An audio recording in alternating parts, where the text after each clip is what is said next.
80 ቢሊዮን ብር የ84 ዓመታት ጽናት የእምነትና የስኬት ፍሬ የመዲናችን አዲስ አበባ ድምቀት የሀገራችን ኢኮኖሚ ዋነኛ ሞተር ባንካችን የኢትዮጵያ ንግድ ባንክ ታላቅነቱንና የፋይናንስ ዘርፉ ቀዳሚነቱ አሁን ማስመስክሯል።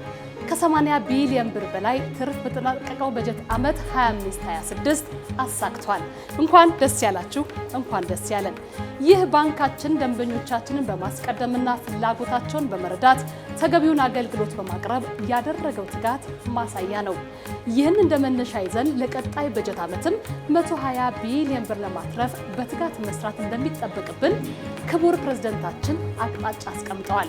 ባንካችን በተመዘገበው ውጤት ታማኝ ደንበኞቻችን፣ ጠንካራ ሰራተኞቻችንና ውጤታማ የስራ መሪዎችን እንዲሁም የባለድርሻ አካላትን እያመሰገነ በቀጣይም በጋራ የላቀ ስኬት እንደምናስመዘግብ ያለውን ጽኑ እምነት ይገልጻል።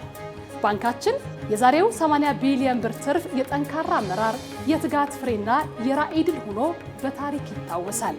የኢትዮጵያ ንግድ ባንክ ሁሌም የሚተማመኑበት ነው።